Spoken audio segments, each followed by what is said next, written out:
These baby great horned owls are now being cared for by a surrogate mother after Arizona Game and Fish wildlife manager Lynde responded to the kind of call that's always difficult to hear.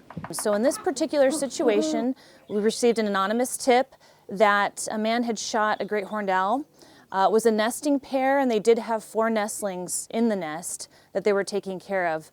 Apparently this man believed that owls were evil. They had some superstitions about owls, and his wife and children were afraid of them. Unfortunately, he acted on that and shot the owl. It was the female owl that he shot. I did go over and conduct an investigation. I ended up citing the man for his actions. You know, I told him that there are consequences.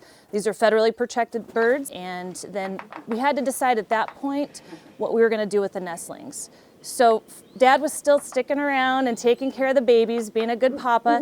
Unfortunately, with that many nestlings to take care of, it would have been difficult. At that young age, each nestling can eat upwards of 15 mice a day. So that's a lot of owls for one parent to take care of. So what we did was we had a couple of our employees. They have very specific skill sets in climbing into nests. We had them climb up the tree and remove the nestlings. Liberty Wildlife got involved, and they were able to take care of the owls, fortunately, and they provided a surrogate for the babies. The foster programming has a very unique way of working. A lot of these birds, they don't count, which is fabulous.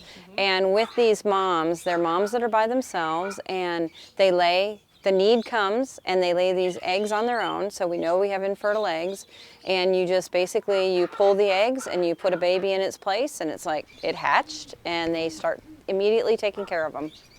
You know, there may be someone out there saying, well, it's just one bird. It's more than that. It's wildlife. You know, this is important for all of us, and keeping wildlife wild and being able to observe wildlife. A lot of people, it's funny because a lot of people in the neighborhood thought, I wish those owls had been nesting in my yard so I could have watched them, you know. So it's just important to remember that it's not just one little bird, it's not just 4 little baby birds. In the bigger picture, it's important for all of us to care about this stuff and not commit these senseless acts. And if you see these senseless acts occur, to report them. Without the public's eyes and ears, we just can't do it all. Unfortunately, there's so few of us, and there's so many wildlife violations that occur, we really need the public. The outlook for these young owls is very good. And thanks to the help of a lot of good people, they should be big enough to be released back into the wild in about 3 months.